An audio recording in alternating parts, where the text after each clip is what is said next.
Imagine if you could head out to a fishing area and feel like you fished it your entire life. My name's Tyler. And I'm James, and we're going to take you around BC to introduce you to local guides to learn their tricks and techniques so that when you turn up there, you feel like you fished it your whole life. This is the Guide's Guide.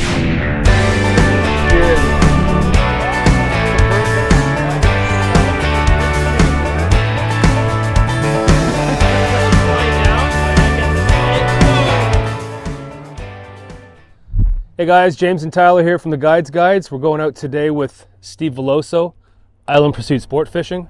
We're here at Comox Harbor. We're going to rack his brain to find out where and how he fishes for winter springs, and hopefully come back to you with some stuff that you can use yourselves. Beautiful day. It's going to be. I thought we'd see a bit more sun today. It's overcast, but dead calm. At least it is in here. I think he's this one.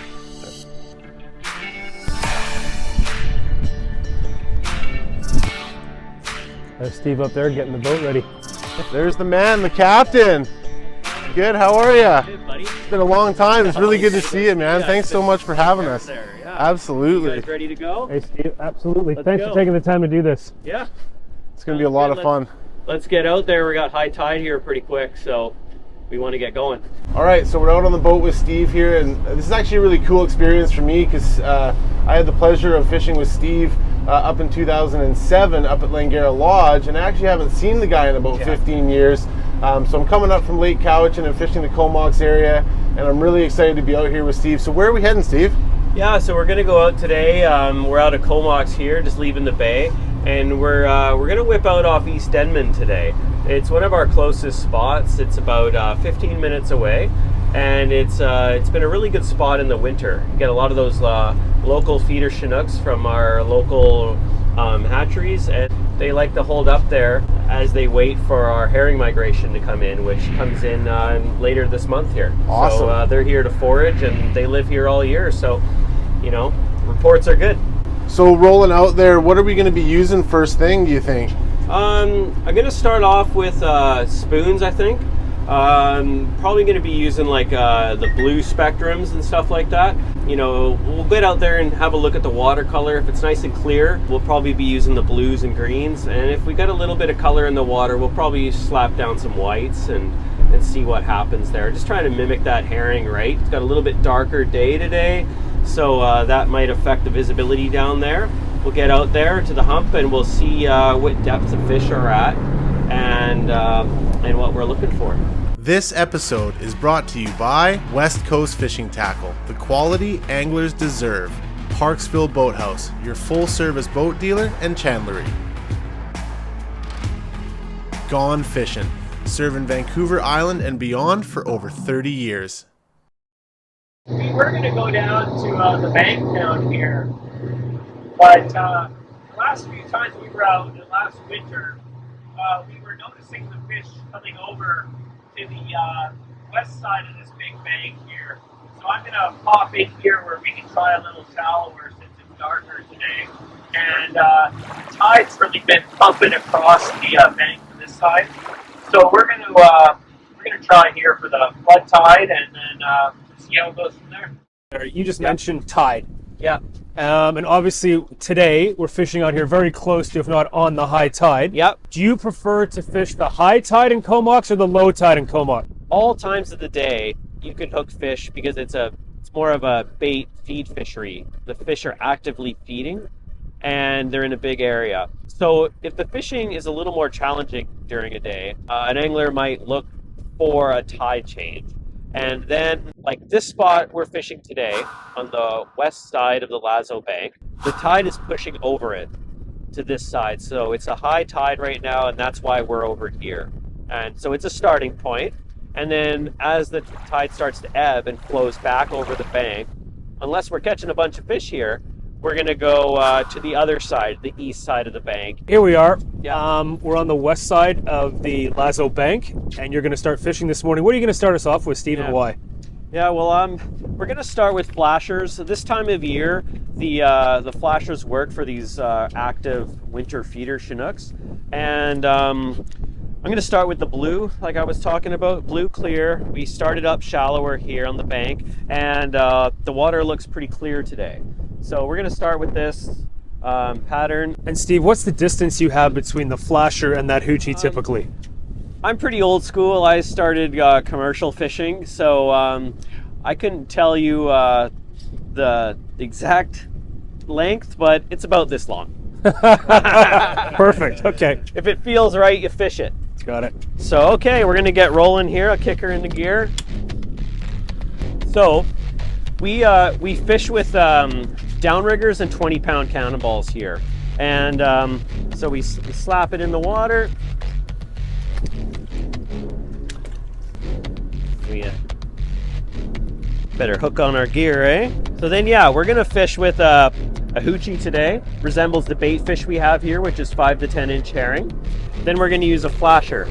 So the flashers do two things. They spin around in a circle and give the lure some action. And they also make the fish think another fish is coming after this lure, and they bite upon aggression most of the time. So we're gonna toss it in there. I always set it out, start off with about 8 pulls out. Every pull you set back is about 2 feet. In the winter, they typically like to have it a little closer to the boat, a little faster action. So then we attach it to the downrigger with the clip. It's kind of like a clothespin. It pinches the line. You put it in there, and away we go. So around here, unless we see the feed up nice and high, we typically are fishing the bottom almost everywhere we go. We have soft structure down here, so I'm not too worried about you know, the bottom ripping my cannonball off. A lot of the times, if you don't find the feed here, it's gonna be right on the bottom. You know, a lot of the times guys will hear me say, when in doubt, put it out. Steve, I have another question Yep. for you. Obviously, speed's going to be important, and angle of that downrigger line is also important. Yep. You're fishing fairly heavy balls here. Yeah. You're doing a lot of fishing on the bottom, so he's got a 20-pound or 18-pound ball to get them down there. Helps fight against the currents as well. Can you give us a bit of background on why you do that? Yeah, so as I said, this can be a very deep spot here. There's a lot of times we're fishing below 180, 200 feet, and although it doesn't really look like it in this location, there's still a good amount of current here. So like current might be moving at like 1.5 to 2.5 knots. And then our boat is also going about 2.5 miles an hour. You got to get that gear down there. So that's why the 20, 18-pound cannonballs are important. You definitely are going to be fishing deep, and yeah, that's the new thing these days is getting those balls deep. So you can probably hear behind me that Steve is lowering the gear back down again. He's taking it down to the bottom because if you have a look at the screen, we've got fish and bait that's coming along on the bottom. One more little... And he really wants to stay right down there with that cannonball. Hitting the bottom occasionally is okay. Right down at the bottom where the fish are.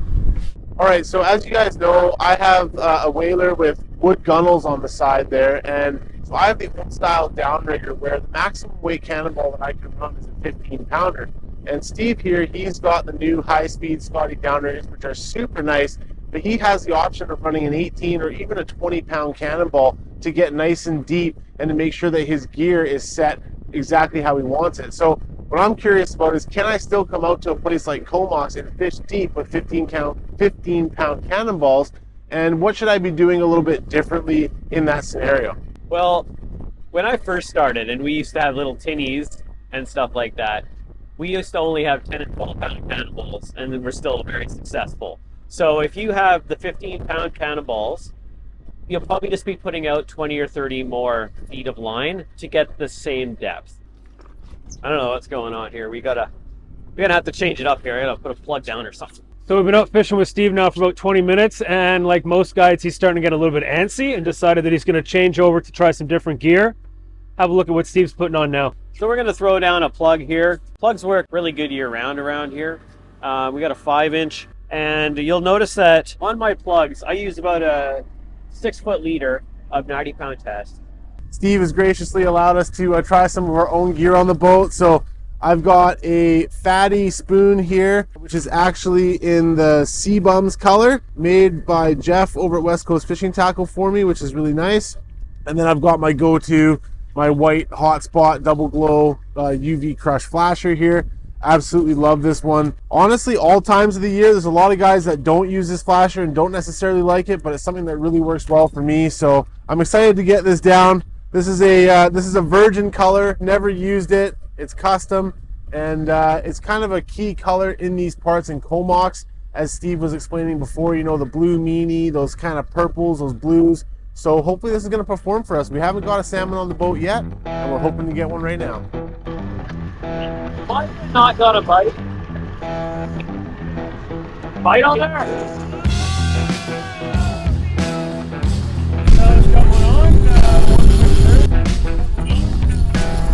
So you're gonna keep it coming, a little bit more, a little bit more. Rod tip up nice and high above my head, you can grab it. Got a little fish here, but we're gonna do some avid angler stuff. So we're gonna just lift him into the boat. Chill out. Tyler, you got another one over the other side. Oh, that's a good one. Just flip that. You're supposed to take a little nip out of its tail. The back tail there. DNA sample, and then Release away he goes. gone. You still on the rigger. I can't tell if I'm on the rigger or not. Holy. Pop, and then back down and reel. They just got a plug on there.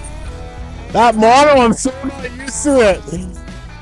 So that's so interesting, guys, because I run 80-pound braid on my reels with a 50-foot piece of mono shot cord, and I haven't fished this deep with straight up mono in a long time. So there's a lot of stretch on that mono, and you really got to reel down on it and pull up on that rod and set that hook hard. It's been a couple years since I fished this way, so I'm learning it all over again, it feels like.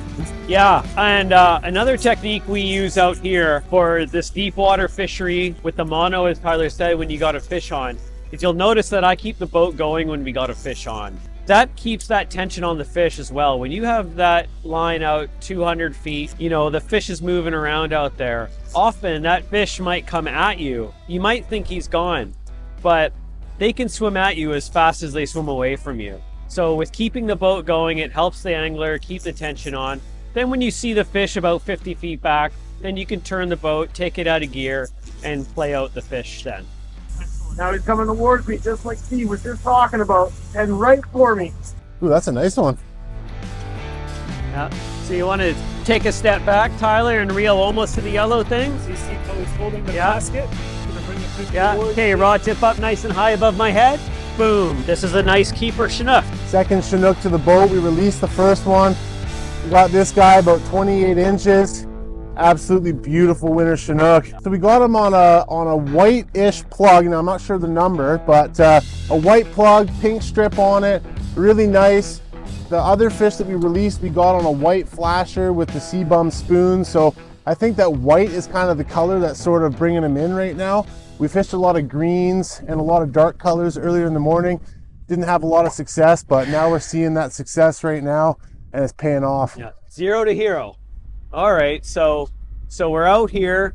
We're off of the east side of Denman Island. We came from Comox's down there, and then we got Denman Island, Hornby Island, and Texada Island out here.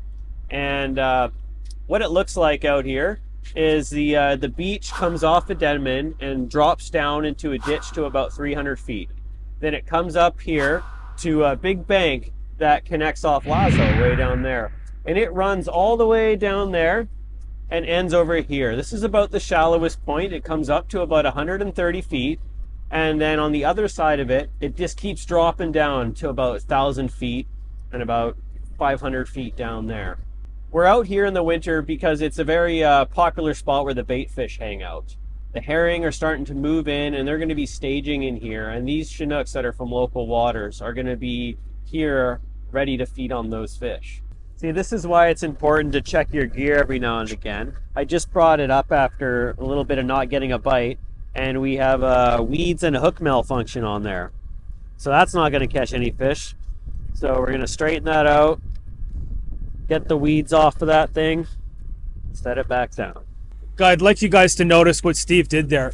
What I've seen a lot of cases is people popping their line out of the release clip bringing the line up to the top, bringing their downrigger up, checking their flasher, and lowering it down again. What Steve did there was put his downrigger on, bring the flasher up to the top. He didn't even touch his fishing rod. He looked back at his flasher, which you can see in the water, to see that it's okay, and he's just going to drop that back down again.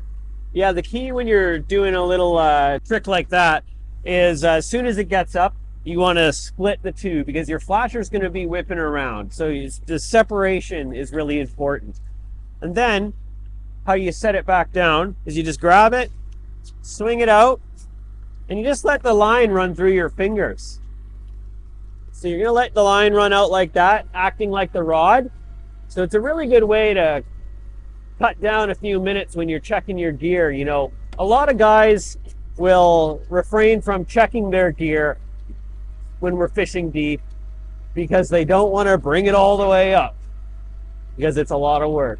So when it gets pretty close, so you can see the bow of the line coming, and then you just let it go and let your rod tighten up, take the load, and just get a feel for when you stop. Done. That took all of 30 seconds.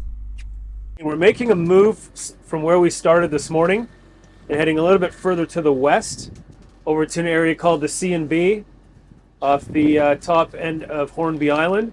And you can see we're starting to get into some bait already. A little bit deeper here. We were 135 to 175 before. Now we're in the 230, 220 zone, and the baits start to show up. So we'll see about a bit more luck here. Oh, looks like we got a fish on here.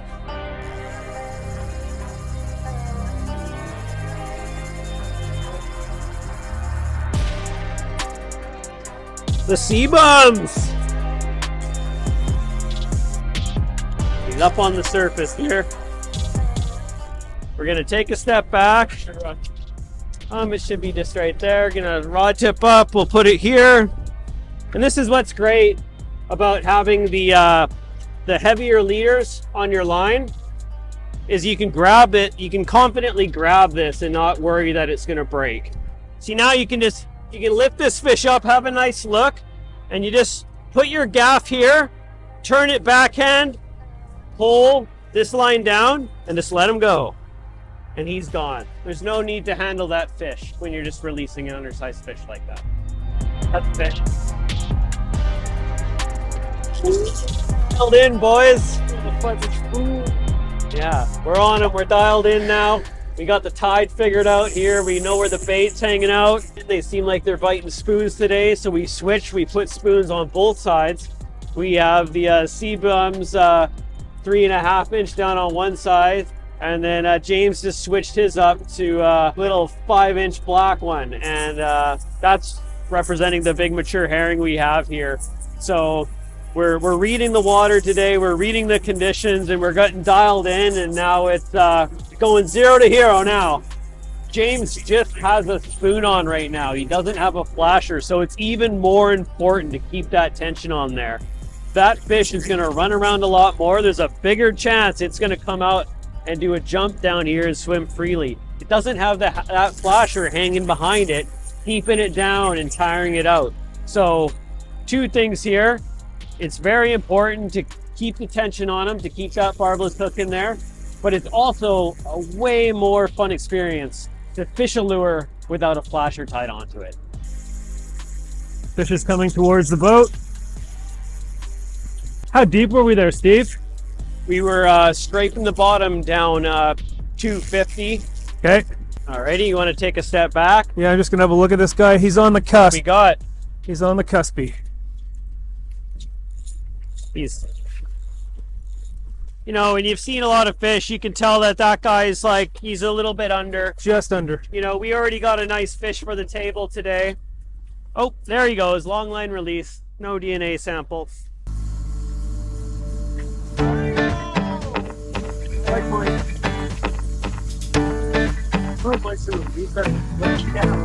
I've just a big spoon. Let's go.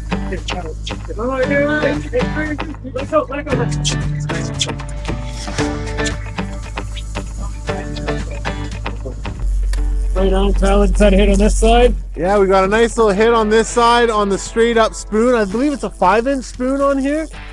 Really nice hit. James actually ended up setting the hook and passing it over, so I'm the fortunate one that gets to bring this one in from 300 feet.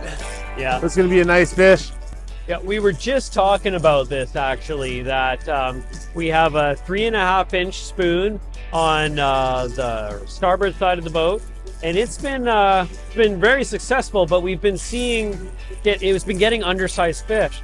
And this side we're trying the 5-inch spoon, a little bit bigger bait, no flasher, and it's been getting bit with some of the bigger keeper fish. And this bigger bait, the 5 and 6-inch baits, are much more popular here in the Strait of Georgia, from Campbell River down to Nanaimo, because we do have that large mature herring down here. So although the smaller bait does work, but it's catching that younger level of fish. So, you know, that's another reason it's important to come out here, you know, fish in the direction, you know, we got going. We moved over here to the other side of the reef on the tide, and then we made the small adjustments with the depth. We went from fishing 160, we're down at 260 now, and we noticed that we were getting some small fish. We put some bigger baits on, and we're finding the results we're looking for. They're really nice caliber fish, same kind of caliber as what we got before. It's gonna start coming up to the surface here pretty quick. There you go, right there. Yeah. Oh yeah, that's a beautiful fish. Yeah, when you don't have a flasher on, sometimes those fish are a little more hot by the boat, and so they might want to do a couple more short runs, just like this. Keep that tension Always on. want to be ready to let them run. We're pulling out the net because we anticipate this to be a keeper fish. Did you want to retain this fish? Absolutely. Great, yeah. See, so much more lively without the flasher.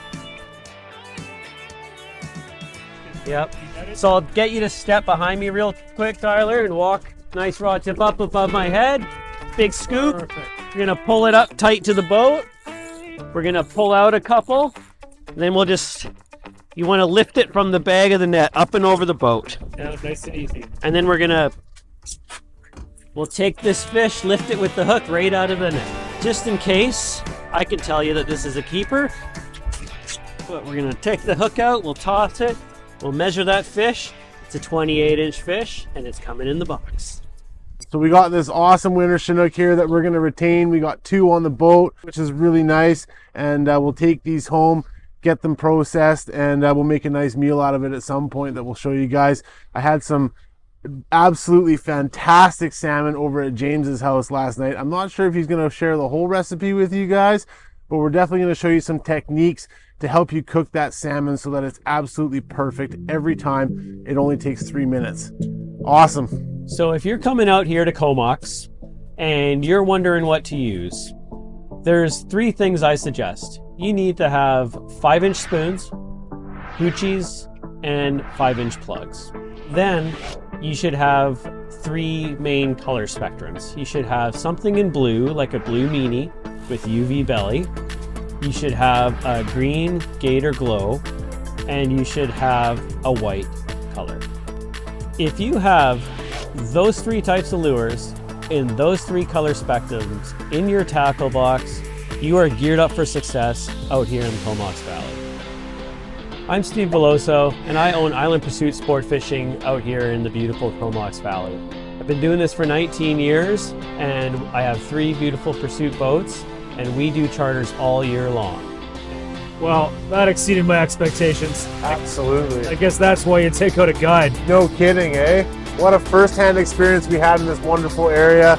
I'm super thankful for Steve to take us out, and we just had an awesome day on the water. 5 fish to the boat. Couldn't have been any better. We learned a lot too. Definitely Great day. learned a lot. It was a great day.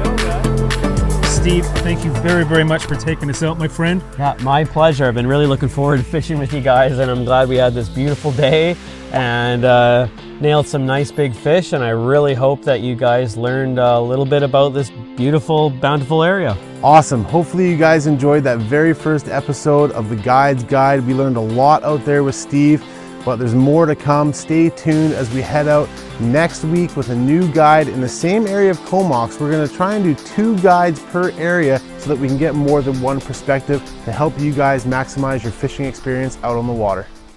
This episode is brought to you by West Coast Fishing Tackle, the quality anglers deserve. PARKSVILLE Boathouse, your full-service boat dealer and chandlery.